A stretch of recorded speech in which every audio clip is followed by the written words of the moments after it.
Bismillahirrahmanirrahim. Assalamualaikum warahmatullahi wabarakatuh.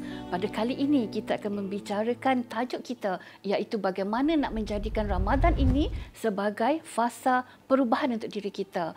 Jadi jangan lupa untuk Ramadan ini kita ada satu KPI yang perlu kita penuhi, iaitu menjadi orang bertakwa. Dan KPI ini telah disebutkan dengan jelas dalam surah Al-Baqarah ayat 183. Perkara pertama adalah perubahan dalam ibadah kita. Ibadah kita dalam perubahan yang mana? Pertama, dalam solat kita. Kita tengok solat kita macam mana, cukup ke tak? Dari segi rukun kita sempurna ke tak? Bacaan solat kita okey ke tak? Ke kita main-main je? Kita tak nak main-main dalam bulan Ramadan. Dan yang kedua, tambahkan solat sunat kita. Takkan nak solat tarawih dan witir sahaja. Tambahlah solat-solat sunat yang lain. Solat duha, solat tahajud, solat hajat dan sebagainya. Dan yang ketiga adalah perbanyakkan sedekah.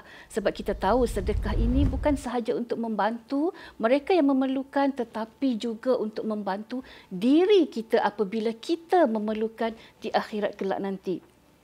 Kemudian kalau kita tengok yang seterusnya adalah untuk memperbanyakkan bacaan ataupun tadabbur ayat-ayat Al-Quran.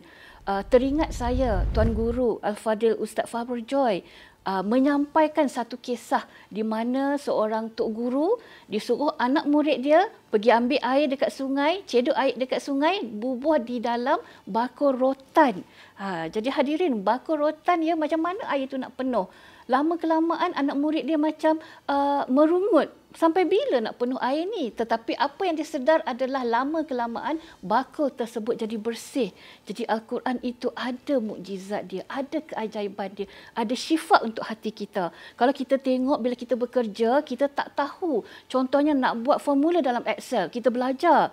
Bila kita buat penyelidikan, tak tahu kajian, metodologi, kita belajar. Tapi bagaimana dalam Al-Quran? Banyak cara untuk kita belajar memahami Al-Quran. Jadi kemudian kalau kita tengok yang kedua adalah untuk tambah baik hubungan kita dengan ibu bapa kita, suami kita, keluarga kita dan mereka yang ada di sekeliling kita. Tengok hubungan kita dengan ibu bapa kita. Pernah tak memberontak, mendengus ataupun kita kadang-kadang kalau kita kata kita sendiri macam tak puas hati dengan mak ayah kita. Pernah tak jadi macam tu? Jadi kita perbaiki hubungan kita dengan ibu bapa kita, dengan suami kita. Pernah tak mengumpat suami kita? Pernah tak mengumpat isteri kita? Jadi jadikan Ramadan pada kali ini untuk fasa perubahan. Okey, untuk bos kita. Pernah tak mengumpat bos kita? Kadang-kadang kalau kita tengok ada je WhatsApp group dengan bos, tapi ada satu lagi WhatsApp group yang tak ada bos. Macam mana boleh jadi macam tu? Ataupun kalau kita pula bos, kadang-kadang duk fikir, staff tak dengar cakap, macam mana aku nak buat dengan staff ni? Nak hantar pergi jabatan lain? Janganlah macam tu bos. Kalau staff tak dengar cakap, kita ajar dia dulu, didik dia dulu, jangan nak hantar-hantar kat luar. Tetapi kalau untuk kenaikan pangkat, tak apa kalau kita hantar dekat luar.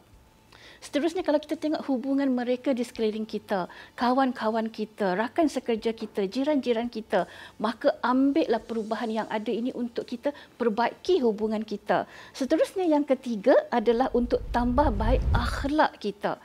Akhlak kita, jaga aurat kita, pertuturan kita, perwatakan kita.